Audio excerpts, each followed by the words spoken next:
Hi hello ನಮಸ್ಕಾರ. ಮೊನ್ನೆ ನಾವು ಅರುಣಾಚಲೇಶ್ವರ ಬೆಟ್ಟದ ಗಿರಿ ಪ್ರದಕ್ಷಿಣೆಗೆ ಅಂತ ಹೋಗಿದ್ವಿ. ಇದಿರೋದು ತಮಿಳುನಾಡಿನ ತಿರುವಣ್ಣಾಮಲೈನಲ್ಲಿ.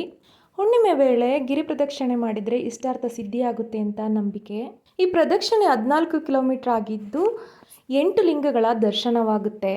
ನಾವು ಸುಮಾರು ಬೆಳಗ್ಗೆ 5:15ಗೆ ಗಿರಿ ಪ್ರದಕ್ಷಿಣೆ ಶುರು ಮಾಡ್ಕೊಂಡ್ವಿ. ನೋಡಿ, ಭಕ್ತಾದಿಗಳಾಗಲೇ ಕರ್ಪೂರ ಹಚ್ಚಿ ಹೊರಡ್ತಾ ಇದ್ದಾರೆ. ಇದು ರಾಜಗೋಪುರ, ದೇವಸ್ಥಾನದ ಮುಂಭಾಗದ್ದು. ಇಲ್ಲಿಂದನೇ ಶುರು ಮಾಡಿದ್ವಿ ನಾವು. ತುಂಬ ಎತ್ತರವಾದ ರಾಜಗೋಪುರ, ದೇವಸ್ಥಾನದ ಮುಂಭಾಗದಿಂದ ಪೂಜೆ ಕೂಡ 5:15ಗೆ ಶುರುವಾಗುತ್ತಂತೆ. ಪ್ರದಕ್ಷಿಣೆಗೆ ಅನುಕೂಲವಾಗುವಂತೆ ಅಲ್ಲಲ್ಲಿ ಮಾರ್ಗಸೂಚಿ ಫಲಕಗಳನ್ನು ಹಾಕಿದ್ದಾರೆ.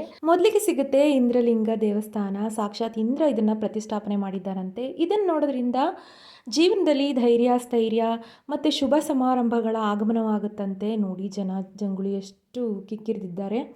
ಮುಂದೆ ಸಿಗುವಂಥದ್ದೇ ಯಮಲಿಂಗ. ಇದರ ದರ್ಶನದಿಂದ ಆಯಸ್ಸು ವೃದ್ಧಿಯಾಗುತ್ತಂತೆ, ಗಂಡಾಂತರಗಳು ದೂರವಾಗುತ್ತಂತೆ. ಮಾರ್ಗಸೂಚಿ ಫಲಕದ ಜೊತೆಗೆ ನಕ್ಷೆಗಳನ್ನು ಅಲ್ಲಲ್ಲಿ ಹಾಕಿದ್ದಾರೆ. ಈ 14 ಕಿಲೋಮೀಟರ್ ಜರ್ನಿಯ ನಕ್ಷೆಯಲ್ಲಿ ನಾವೆಲ್ಲಿದ್ದೀವಿ ಅಂತ ಕೂಡ ನೋಡ್ಕೋಬಹುದು. ಮುಂದೆ ಅಮ್ಮನವ್ರ ದೇವಸ್ಥಾನ ಸಿಗುತ್ತೆ. ಇಲ್ಲಿ ನಿಂಬೆಹಣ್ಣುಗಳನ್ನು ತುಂಬ ಪ್ರಮಾಣದಲ್ಲಿ ಬಳಸ್ತಾರೆ. ನೆಕ್ಸ್ಟ್ ಸಿಗೋದೇ ನೈಋತ್ಯ ಲಿಂಗಂ.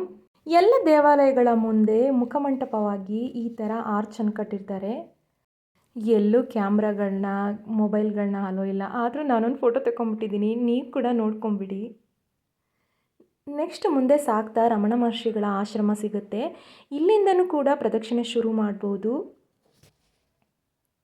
ನೋಡಿ, ಇದು ದಾರಿಯುದ್ದಕ್ಕೂ ಈ ಥರ ತಂಗುದಾಣಗಳು ಮಾಡಿದ್ದಾರೆ. ಇದು ರಜನಿಕಾಂತ್ ಅವ್ರು ಮಾಡಿಕೊಟ್ಟಿದ್ದಾರಂತೆ.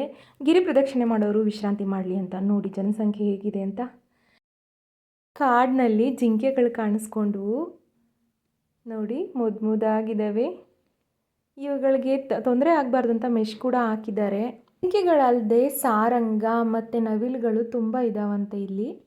ನೆಕ್ಸ್ಟ್ ಸಿಗುವಂಥದ್ದೇ ವರುಣಲಿಂಗ. ಇದರ ದರ್ಶನದಿಂದ ಜಲಗಂಡಾಂತರದಿಂದ ಮುಕ್ತಿ ಹಾಗೂ ನೀರಿನ ತೊಂದರೆಗಳಿಂದ ಮುಕ್ತಿ ಸಿಗುತ್ತಂತೆ. ನೆಕ್ಸ್ಟ್ ಎಲ್ಲ ಲಿಂಗಗಳ ಮುಂದೇನೂ ಬಸವಣ್ಣ ಅಭಿಮುಖವಾಗಿ ಕುಳಿತಿದ್ದಾನೆ ನೋಡಿ.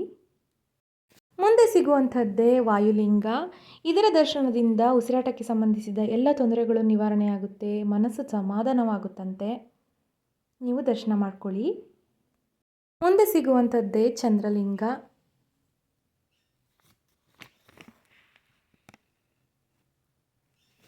ಆನಂತರ ಕುಬೇರಲಿಂಗ ಸಿಗತ್ತೆ.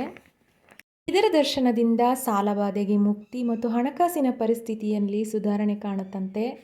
ನಂತರ ಮೋಕ್ಷ ಮಾರ್ಗ ಅಂತ ಸಿಗುತ್ತೆ. ಇಲ್ಲಿ ಒಬ್ಬೊಬ್ಬರಿಗೆ ನುಸುಳಿ ಬರ್ತಿದ್ದಾರೆ ನೋಡಿ. ಈ ದ್ವಾರದ ಪ್ರವೇಶದಿಂದ ಮಾಡಿರೋ ಪಾಪಕ್ಕೆ ಮುಕ್ತಿ ಸಿಗುತ್ತಂತೆ. ಮುಂದೆ ಸಿಗೋದೇ ಈಶಾನ್ಯ ಲಿಂಗ. ಇದರ ದರ್ಶನದಿಂದ ಜ್ಞಾನ ಸಂಪಾದನೆ ಆಗುತ್ತಂತೆ. ಮುಂದೆ ವಿಶಾಲವಾದ ಕಲ್ಯಾಣಿ ಇದೆ.